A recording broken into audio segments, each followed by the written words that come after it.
अथेकोनविंशोऽध्यायः 19वां अध्याय। भगवान वामन का बलि से 3 पग पृथ्वी मांगना, बलि का वचन देना और शुक्राचार्य जी का उन्हें रोकना। श्री शुकदेव जी कहते हैं, राजा बलि के ये वचन धर्म भाव से भरे और बड़े मधुर थे। उन्हें सुनकर भगवान वामन ने बड़ी प्रसन्नता से उनका अभिनंदन किया और कहा। श्री भगवान ने कहा, राजन, आपने जो कुछ कहा वह आपकी कुल परंपरा के अनुरूप धर्म भाव से परिपूर्ण, यश को बढ़ाने वाला और अत्यंत मधुर है। क्यों ना हो, परलोक हितकारी धर्म के संबंध में आप भृगुपुत्र शुक्राचार्य को परम प्रमाण जो मानते हैं, साथ ही अपने कुल वृद्ध पितामह परम शांत प्रहलाद जी की आज्ञा भी तो आप वैसे ही मानते हैं। आपकी वंश परंपरा में कोई धैर्यहीन अथवा कृपण पुरुष कभी हुआ ही नहीं। ऐसा भी कोई नहीं हुआ जिसने ब्राह्मण को कभी दान ना दिया हो अथवा जो एक बार किसी को कुछ देने की प्रतिज्ञा करके बाद में मुकर गया हो। दान के अवसर पर याचकों की याचना सुनकर और युद्ध के अवसर पर शत्रु के ललकारने पर उनकी ओर से मुंह मोड़ लेने वाला कायर आपके वंश में कोई भी नहीं हुआ। क्यों ना हो, आपकी कुल परंपरा में प्रहलाद अपने निर्मल यश से वैसे ही शोभायमान होते हैं जैसे आकाश में चंद्रमा। आपके कुल में ही हिरण्याक्ष जैसे वीर का जन्म हुआ था। वह वीर जब हाथ में गदा लेकर अकेला ही दिग्विजय के लिए निकला, तब सारी पृथ्वी में घूमने पर भी उसे अपनी जोड़ का कोई वीर न मिला। जब विष्णु भगवान जल में से पृथ्वी का उद्धार कर रहे थे, तब वह उनके सामने आया और बड़ी कठिनाई से उन्होंने उस पर विजय प्राप्त की। परंतु उसके बहुत बाद भी उन्हें बार बार हिरण्याक्ष की शक्ति और बल का स्मरण हो आया करता था और उसे जीत लेने पर भी वे अपने को विजयी नहीं समझते थे। जब हिरण्याक्ष के भाई हिरण्यकशिपु को उसके वध का वृत्तांत मालूम हुआ, तब वह अपने भाई का वध करने वाले को मार डालने के लिए क्रोध करके भगवान के निवास स्थान वैकुंठ धाम में पहुंचा। विष्णु भगवान माया रचने वालों में सबसे बड़े हैं और समय को खूब पहचानते हैं। जब उन्होंने देखा कि हिरण्यकशिपु तो हाथ में शूल लेकर काल की भांति मेरे ही ऊपर धावा कर रहा है, तब उन्होंने विचार किया, जैसे संसार के प्राणियों के पीछे मृत्यु लगी रहती है, वैसे ही मैं जहाँ जहाँ जाऊँगा वहीं वहीं यह मेरा पीछा करेगा। इसलिए मैं इसके हृदय में प्रवेश कर जाऊं, जिससे यह मुझे देख ना सके, क्योंकि यह तो बहिर्मुख है, बाहर की वस्तुएं ही देखता है। असुर शिरोमणे, जिस समय हिरण्यकशिपु उन पर झपट रहा था, उसी समय ऐसा निश्चय करके डर से कांपते हुए विष्णु भगवान ने अपने शरीर को सूक्ष्म बना लिया और उसके प्राणों के द्वारा नासिका में से होकर हृदय में जा बैठे। हिरण्यकशिपु ने उनके लोक को भली भांति छान डाला, परंतु उनका कहीं पता न चला। इस पर क्रोधित होकर वह सिंहनाद करने लगा। उस वीर ने पृथ्वी, स्वर्ग, दिशा, आकाश, पाताल और समुद्र सब कहीं विष्णु भगवान को ढूंढा, परंतु वे कहीं भी उसे दिखाई ना दिए। उनको कहीं ना देखकर वह कहने लगा, मैंने सारा जगत छान डाला, परंतु वह मिला नहीं। अवश्य ही वह भ्रातृघाती उस लोक में चला गया जहाँ जाकर फिर लौटना नहीं होता। बस अब उससे वैर भाव रखने की आवश्यकता नहीं, क्योंकि वैर तो देह के साथ ही समाप्त हो जाता है। क्रोध का कारण अज्ञान है और अहंकार से उसकी वृद्धि होती है। राजन, आपके पिता प्रहलाद नंदन विरोचन बड़े ही ब्राह्मण भक्त थे। यहाँ तक कि उनके शत्रु देवताओं ने ब्राह्मणों का वेश बनाकर उनसे उनकी आयु का दान मांगा और उन्होंने ब्राह्मणों के छल को जानते हुए भी अपनी आयु दे डाली। आप भी उसी धर्म का आचरण करते हैं जिसका शुक्राचार्य आदि गृहस्थ ब्राह्मण, आपके पूर्वज प्रहलाद और दूसरे यशस्वी वीरों ने पालन किया है। दैत्येंद्र, आप मुँह मांगी वस्तु देने वालों में श्रेष्ठ हैं। इसी से मैं आपसे थोड़ी सी पृथ्वी केवल अपने पैरों से 3 डग मांगता हूँ। माना कि आप सारे जगत के स्वामी और बड़े उदार हैं, फिर भी मैं आपसे इससे अधिक नहीं चाहता। विद्वान पुरुष को केवल अपनी आवश्यकता के अनुसार ही दान स्वीकार करना चाहिए, इससे वह प्रतिग्रहजन्य पाप से बच जाता है। राजा बलि ने कहा, ब्राह्मण कुमार, तुम्हारी बातें तो वृद्धों जैसी हैं, परंतु तुम्हारी बुद्धि अभी बच्चों की सी है। अभी तुम हो भी तो बालक ही ना, इसी से अपनी हानि लाभ नहीं समझ रहे हो। मैं तीनों लोकों का एकमात्र अधिपति हूँ और द्वीप का द्वीप दे सकता हूँ। जो मुझे अपनी वाणी से प्रसन्न कर ले और मुझसे केवल 3 डग भूमि मांगे, वह भी क्या बुद्धिमान कहा जा सकता है।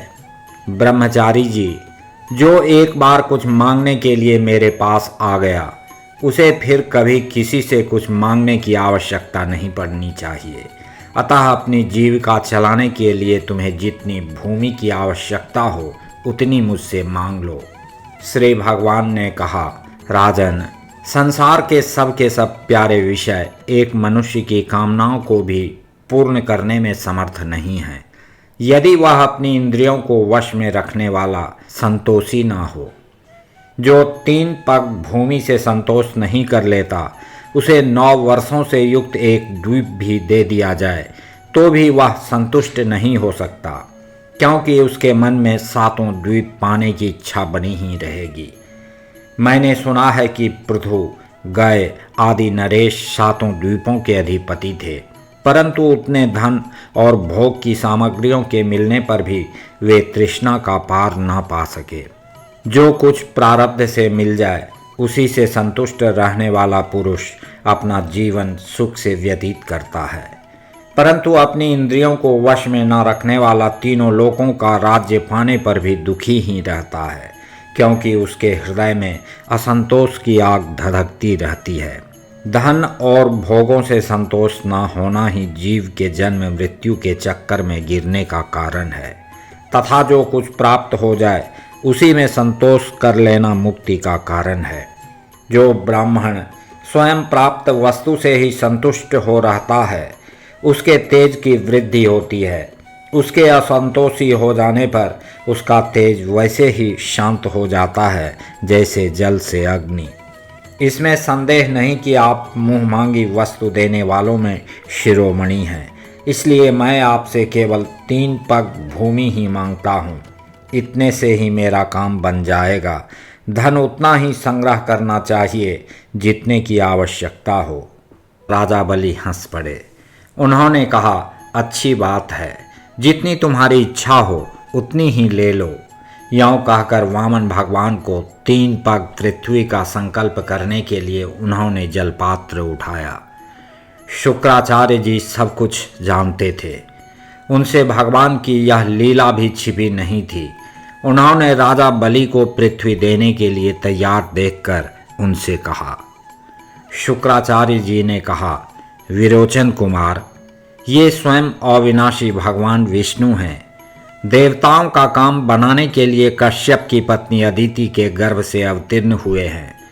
तुमने यह अनर्थ न जानकर कि ये मेरा सब कुछ छीन लेंगे, इन्हें दान देने की प्रतिज्ञा कर ली है।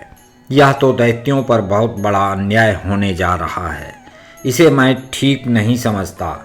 स्वयं भगवान ही अपनी योग माया से यह ब्रह्मचारी बनकर बैठे हुए हैं। ये तुम्हारा राज्य, ऐश्वर्य, लक्ष्मी, तेज और विश्व विख्यात कीर्ति सब कुछ तुमसे छीनकर इंद्र को दे देंगे।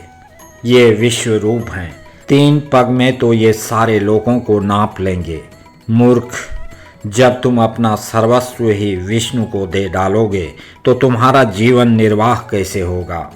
ये विश्व व्यापक भगवान एक पग में पृथ्वी और दूसरे पग में स्वर्ग को नाप लेंगे। इनके विशाल शरीर से आकाश भर जाएगा, तब इनका तीसरा पग कहाँ जाएगा, तुम उसे पूरा न कर सकोगे। ऐसी दशा में मैं समझता हूँ कि प्रतिज्ञा करके पूरा न कर पाने के कारण तुम्हें नरक में ही जाना पड़ेगा। क्योंकि तुम अपनी की हुई प्रतिज्ञा को पूर्ण करने में सर्वथा समर्थ होगे। विद्वान पुरुष उस दान की प्रशंसा नहीं करते जिसके बाद जीवन निर्वाह के लिए कुछ बचे ही नहीं। जिसका जीवन निर्वाह ठीक ठीक चलता है वही संसार में दान, यज्ञ, तप और परोपकार के कर्म कर सकता है। जो मनुष्य अपने धन को 5 भागों में बांट देता है, कुछ धर्म के लिए, कुछ यश के लिए, कुछ धन की अभिवृद्धि के लिए, कुछ भोगों के लिए और कुछ अपने स्वजनों के लिए, वही इस लोक और परलोक दोनों में ही सुख पाता है। असुर शिरोमणे, यदि तुम्हें अपनी प्रतिज्ञा टूट जाने की चिंता हो तो मैं इस विषय में तुम्हें कुछ ऋग्वेद की श्रुतियों का आशय सुनाता हूँ, तुम सुनो।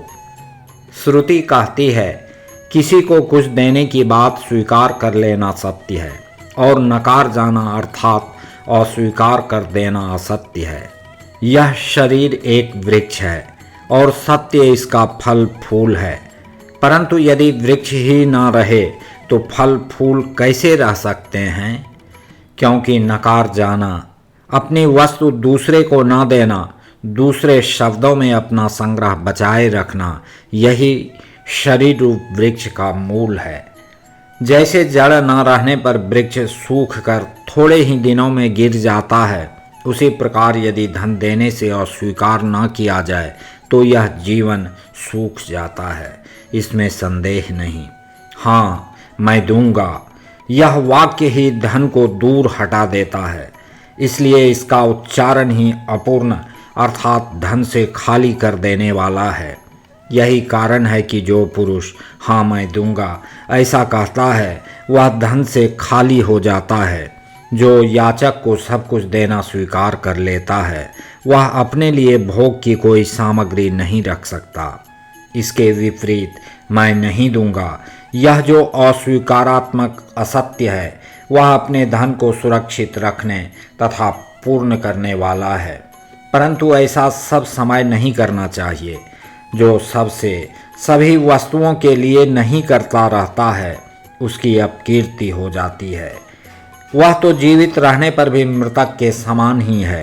स्त्रियों को प्रसन्न करने के लिए हास परिहास में, विवाह में, कन्या आदि की प्रशंसा करते समय, अपनी जीविका की रक्षा के लिए, प्राण संकट उपस्थित होने पर, गौ और ब्राह्मण के हित के लिए तथा किसी को मृत्यु से बचाने के लिए असत्य भाषण भी उतना निंदनीय नहीं है।